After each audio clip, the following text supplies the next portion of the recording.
Hey guys, it's ExandShadow, and welcome back to Let's Play Banjo-Tooie. In the last part, we did some more exploration of Jolly Roger's Lagoon. In this part, we're going to finish up the level for our first trip into the world. Now, again, you are going to have to come back later to pick up some assorted things, because Jolly Roger's Lagoon is one of the more long-term levels in the game. The last Jiggy you won't even be able to get until you visit the last world of the game, so yeah, you're not going to be clearing off this place for quite some time, but, you know, for the time being, we're almost done for our first trip, so that's pretty cool, I guess. Anyway, this is the Submarine power-up, which is actually a really, really cool one, because you can use it in a way that you can't use most other transformations in the game. Now, it controls pretty simply. You move around with the control stick, you press the A button to accelerate.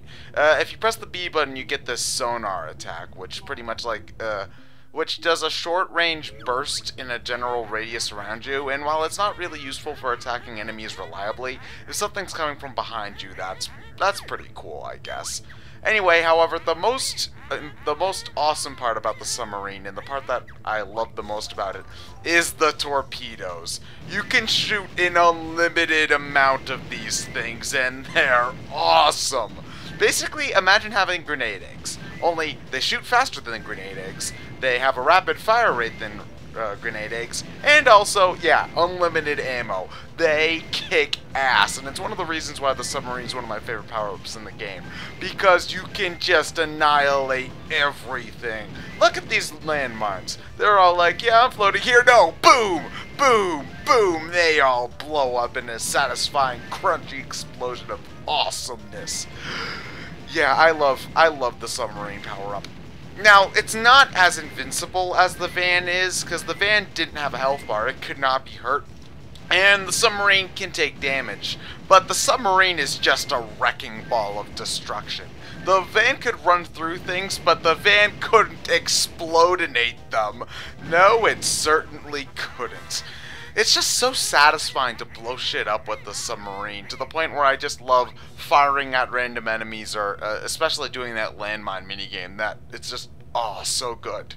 Anyway, just so I should probably cover how the minigame works, but it's basically your standard BT minigame. You know, you've got your different colored landmines, blue, red, and green. Shoot the blues and the greens more over the reds, and you try to get a high enough score in order to win.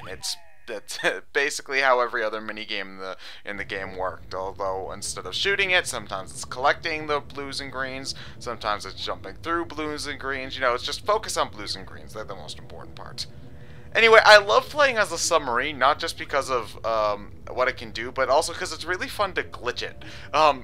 You can't use the warp pad to get the submarine onto the land areas, but if you swim up to where the town is, you can swim onto the ground and have the submarine driving around on the land. It's pretty hilarious, so if you're looking for some fun, I recommend doing that as well.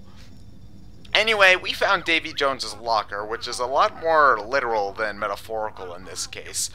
You can tell which one's his locker by looking around that locker cavern area. It has of course, on top of just saying D. Jones on it, it's also cracked, so that's your cue that you can blow it up. Fun fact, on all of the other lockers in that room, there are the names of random Rareware employees there, so, you know, that's a plus, I guess, you know, Easter eggs and shit. Anyway, this guy's name is, I shit you not, Lord Wu Fac Fac. Yeah. But anyway, you might notice something odd. We're in a boss room, and we're our transformed self. That's pretty odd, isn't it? Yeah, it is, because this is, as far as I can tell, the only time outside of the dragon power-up where you can be transformed in one of these boss fights. And I'm just going to say it right now, you're going to want to transform into the submarine if you're going to fight Lord Wu Fac Fac. Reason number one, unlimited ammo, bitches. Yeah, you need grenade eggs to blow up these glowing boils on his side, so I can't tell you how much easier having unlimited ammo works for that.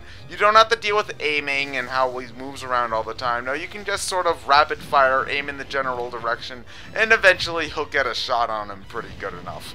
Also, that faster rate of fire and the faster shot traveling speed really does wonders in a mostly projectile-based boss like this, because, you know, just being able to shoot faster and shoot more rapidly makes landing shots a hell of a lot easier. Also, did I ever mention how completely disgusting this battle is? Because not only are you blowing up his boils, which is, ew, gross, but they also bleed, and the blood squirts into the water. Ew, gross. Yeah, I'm not one for blood, but I'm surprised that this managed to get uncensored by Nintendo, because, like, even something as simple as, like, wasn't in an Ocarina of Time, like, Ganondorf had, like, a tiny, tiny bit of blood coming out of his mouth at one point or something like that. They censored that for later releases, and I don't think they ever censored the blood in Banjo-Tooie, even though it's a lot more gruesome than what happened there, so... Yeah, I don't know what's up with that. They're just sort of half and half on that whole thing, I guess. Whatever. I don't know. Anyway, as far as it comes to being a boss on its own, Lord Wu-Fak isn't really too hard. Once you blow up all of his boils, you have to aim at his eyes, and he'll start shooting like laser bolts at you and stuff, which means aiming at his eyes dead on isn't necessarily the best idea, because if you're standing right in front of him trying to take shots, you're not going to be really moving a whole lot, since, you know, you move your cursor as you move your character up and down in the 3D space. So, you know, as right here, I'm doing this the complete wrong way, and I'm just standing there taking the punishment like a pussy, and just trying to outwarp, attrition him, shoot him out of health before he shoots me out of health. And, you know, that strategy works. That's what I did for this fight, and it worked okay. But you're probably better off trying to hit him from the side so that he can't just aim those lightning bolts directly at you. You know, that's probably a smarter and less I'm going to get myself killed method of fighting Lord Wu-Fak. Not like he's all that hard, to be honest. Really, there's only a handful of hard bosses in this game, and he's not one of them. But he is annoying, I will give you that. He probably will get a few hits on you if you're not careful, so you know what? Keep that in mind as you play through the game. Anyway, with 7 out of 10 Jiggies, that's pretty much all we can do in Jolly Roger's Lagoon right about now. There's the one that you get from Tip Top, the one you get from the Smugglers' Cavern, and the one you get from the pigs left. So as far as we can right now, we've gotten every single Jiggy that we can in the area right about now. There's still a Cheeto page that we can't get at the moment, one in an area that we need an ability from a later level to get, so we're not going to be grabbing that for quite some time. But you can get 2 out of the 3 Cheeto pages in this world before exiting, and one of them's in the glowy, transparent, you can tell and torpedo through them fishes.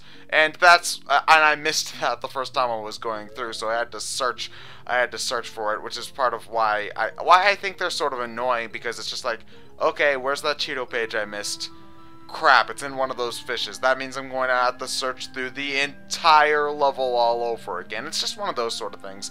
Why I just think that they should have had something a little bit more obvious to show off their location, I guess. Like, maybe always have the Cheeto page fish in one room or something other like that. I don't know. I don't know what the correct solution to this problem would be, but, you know, it's just, in a level like this, it's very easy to miss stuff like that. It's easy to miss some of the empty honeycombs, it's easy to miss a lot of other stuff, you know. Just having a full 3D water level like that just makes it easy to miss stuff like that if you have to search all for it in these underwater areas anyway. But yeah, for my playthrough at the very least, the fish that I missed was in the Smugglers' Cavern, which is in general an easy area to overlook, because you have to do that blow-uppy thingy with Jollies, with the whole TNT barrel, in order to get that, in order to get down here easily. So, you know, it's an area that can be easily overlooked if you're not paying attention to your surroundings in a town, which, to be honest, I sometimes did when I was playing the game for the first time, because, you know what, it's the town. You don't think that there's too much to blow up or anything in there, you know, you just sort of stop paying attention after you talk to all the NPCs and whatnot. But anyway, I know this is a short part, but that's about it for this time. Next time we're going to unlock the next level of the game, Pterodactyl Land. I was just about to say I'm ExandShadow and I'll see you guys later, but I just remember that this footage goes all the way till I leave the room, so I guess I could probably start it now. Okay, there we go. I'm ExandShadow, and I'll see you guys later.